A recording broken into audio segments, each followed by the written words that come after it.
ઘણા ખરીદદારોને કન્સ્ટ્રક્શન વિશે અમુક પ્રશ્નો હોય છે, જેમ કે બ્રિક્સ યુઝ કરવી કે એએસસી બ્લોક્સ. આ વિશે તમે શું કહેશો? ખૂબ જ સારો પ્રશ્ન છે તમારો. બરોડાની જે લેન્ડ છે, ધરતી છે, એ ક્ષારયુક્ત છે, જેમાં હાર્ડનેસ વધારે હોય છે, એટલે પાણી ઘણું ખારું હોય છે, એટલે જેનાથી દિવાલોમાં ક્ષાર આવે છે, ભેજ આવે છે, પોપડીઓ પડવી છે, આવા પ્રશ્નો ઊભા થાય છે. અત્યારે પાણી માટે બી આપણે કોર્પોરેશન ઉપર ડિપેન્ડેન્ટ છે. તો એએસસી બ્લોક ખૂબ જ સારા છે.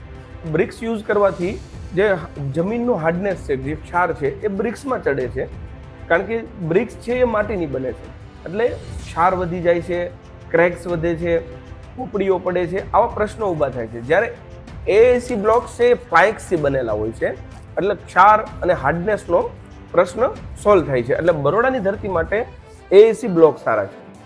બીજું વસ્તુ એ છે, બીજો ફાયદો એ છે કે બ્રિક્સ છે એ માટીથી બની છે, જેથી એમાં વજન વધે છે, લોડ વધે છે, એટલે ભૂકંપ આવવાથી ધરતીકંપથી કન્સ્ટ્રક્શનને પણ લોડ પડે છે. જ્યારે એએસસી બ્લોક છે એ લાઇટ વેટ હોય છે, તો લાઇટ વેટ હોવાથી ભૂકંપ પ્રૂફ પણ બિલ્ડિંગ આપણું બની રહે છે. એટલે એએસસી બ્લોક ખૂબ સારા.